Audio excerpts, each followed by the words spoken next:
Assalamualaikum warahmatullahi wabarakatuh. Selamat datang di channel ini. Semoga teman-teman semua dalam keadaan sehat, dalam keadaan bahagia, dan selalu mendapatkan kelancaran.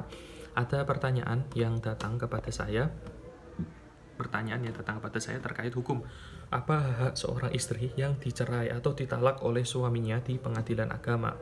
Ini tidak hanya perceraian secara lisan atau talak secara lisan, namun perceraian, permohonan talak yang diajukan oleh suami di pengadilan agama. Kita tahu bahwa sebuah pernikahan yang sudah terjadi, kalau bisa harus dipertahankan dengan komitmen yang kuat. Dicari solusi ketika ada pertengkaran, ketika ada perselisihan, bukan perceraian dijadikan sebagai solusi. Tapi bagaimana kalau memang mentok, tidak ada titik temu antara suami dan istri, lalu kemudian suami mengajukan permohonan talak ke pengadilan agama? Apa hak-hak dari istri? Yang pertama, hak istri adalah meminta untuk diberikan hak iddah. Nah, jadi nanti gini prosesnya. Nanti istri menggugat balik suami, atau istilahnya adalah gugatan rekonvensi. Jadi suami nanti akan mengajukan permohonan, ya. Lalu akan ada mediasi, ada pembacaan permohonan. Setelah itu nanti ada jawaban. Sang istri diberikan kesempatan oleh majelis hakim untuk mengajukan jawaban dari permohonan suami tersebut. Nah, kalau istri memang juga tidak masalah ya untuk dicerai, dia tidak keberatan ya untuk dicerai oleh suaminya, maka istri ini berhak untuk mengajukan gugatan rekonvensi. Di dalam rekonvensi tersebut nanti si istri ini akan meminta agar suami memberikan nafkah iddah yang pertama, ya, nafkah iddah. Nafkah iddah ini nafkah yang diberikan kepada seorang istri, nafkah yang wajib ya diberikan suami kepada istrinya setelah istrinya ini ditalak olehnya. Nah, nafkah iddah biasanya tergantung kondisi dari si istri ya, tergantung kondisinya ya, sedang keadaan hamil atau sedang keadaan haid atau keadaan biasa. Nah, nanti akan ditentukan nafkah iddah. Istrinya nanti akan menentukan itu, dicantumkan di dalam gugatan rekonvensi. Anggap kata dalam 1 bulan istri ini membutuhkan biaya dalam kehidupannya, dalam masa iddah 1 bulannya 2 juta. Maka kalau dikalikan 3, rata-rata 3 ya, ini tergantung kondisi istri, memang cuma rata-rata 3 bulan. Maka tinggal dikali 3 bulan, 2 juta dikali 3 berarti 6 juta. Nafkah iddah minta 6 juta misal. Lalu yang kedua, hak istri adalah meminta nafkah mut'ah. Nah, nafkah mut'ah ini bisa juga dimintakan kepada suami. Nah, contoh ambil kata minta nafkah mut'ah sebanyak 3 juta. 3 juta bisa diajukan. Nafkah mut'ah ini nafkah untuk terakhir kalinya yang diberikan oleh suami kepada istrinya. Jadi boleh meminta nafkah mut'ah ini, istilahnya nafkah mut'ah, kenang-kenangan lah ya, nafkah kenang-kenangan kepada istrinya tersebut. Yang ketiga adalah nafkah madiyah. Istri bisa meminta nafkah madiyah. Nafkah madiyah itu nafkah terutang. Contoh kasusnya gini, ada seorang suami, dia meninggalkan istrinya selama 1 tahun. Dalam jangka waktu 1 tahun, suami tidak memberikan nafkah sama sekali. Tiba-tiba suami ini mengajukan permohonan cerai talak di pengadilan, ingin mentalak istrinya. Padahal 1 tahun dia tidak memberikan nafkah kepada istri dan kepada anak. Maka istri boleh mengajukan gugatan tersebut yang isinya ada nafkah madiyah atau nafkah terhutang. Si istri meminta agar si suami memberikan nafkah selama 1 tahun tersebut yang selama ini ia tidak berikan, yang selama ini suami tidak berikan kepada istri. Bisa, tinggal dihitung nanti per bulannya, anggap kata 2 juta, tinggal 2 juta dikali 12 bulan. seperti itu. Terus yang keempat adalah nafkah anak. Nah, nafkah anak ini bisa juga diajukan untuk nominalnya tergantung kebutuhan juga. Kira-kira kebutuhan anak per bulannya itu berapa. Nah, nanti dimasukkan juga di gugatan rekonvensi. Nah, setelah dimasukkan semua empat-empatnya tersebut, nanti si suami memiliki hak, ya, diberikan kesempatan oleh majelis hakim untuk menjawab, ya, untuk menjawab gugatan rekonvensi tersebut. Nah, diberi kesempatan oleh hakim. Nah, biasanya ini rata-rata si suami akan meminta mengajukan jawaban agar nominalnya itu seminim-minimnya, ya.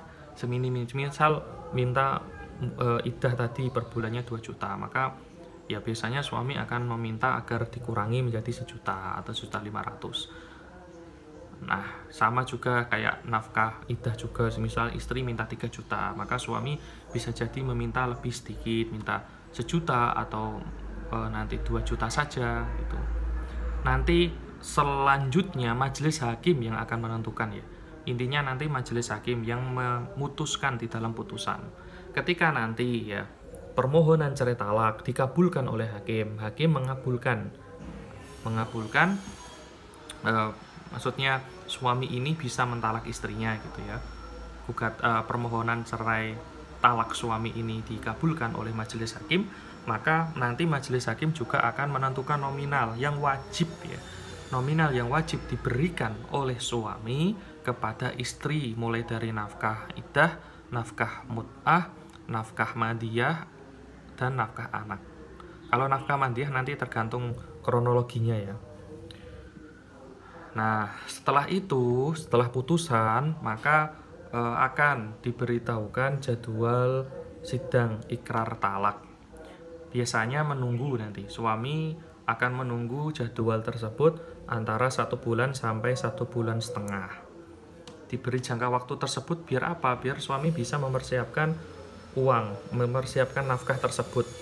Nah, semisal, ya, ini sudah tiba jadwalnya. Setelah menunggu 1 bulan, sudah tiba jadwal untuk ikrar talak. Maka istri ini juga hadir, dia. Istri ini hadir dalam persidangan tersebut.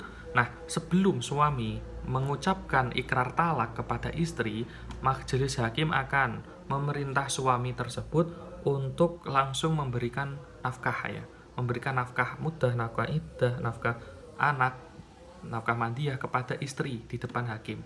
Langsung diberikan. Nah, kalau suami tidak memberikan di waktu sidang ikrar talak tersebut, maka majelis hakim tidak akan memberikan kesempatan untuk suami mengucapkan ikrar talak. Nah, jadi seperti itu. Nanti harus hadir, ya. Kalau ingin mendapatkan hak-hak tersebut, maka si istri atau termohon harus hadir di dalam persidangan. Jangan sampai tidak hadir.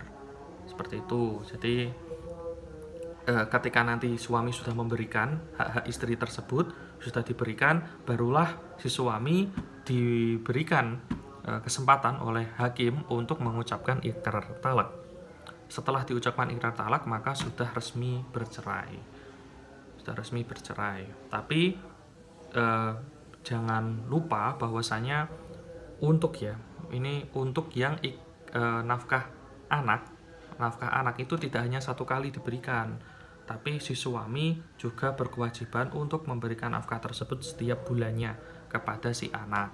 Nanti majelis hakim yang menentukan nominal, bisa juga 1 juta dalam 1 bulan, atau 1,5 juta, atau kadang 2 juta, tergantung nanti hakim yang akan memutuskan seberapa mampunya si suami, ya. Seberapa mampunya, ya. Bisa jadi kalau malah orang kaya kadang, ya, lebih tinggi, ya, tergantung kebutuhan si anak juga, tergantung nantilah.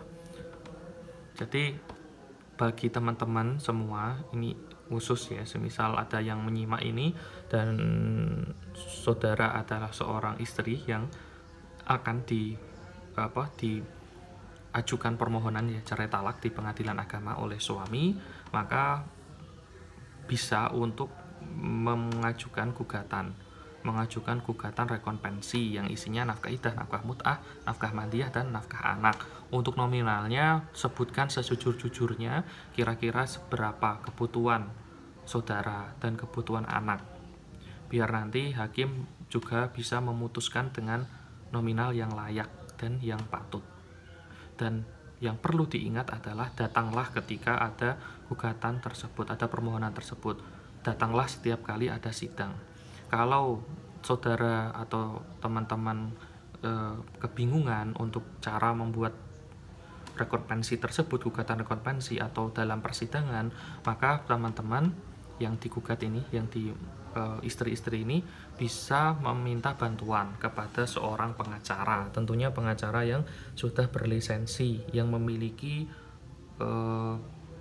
kartu keanggotaan advokat yang resmi, atau dia resmi untuk beracara ya di pengadilan.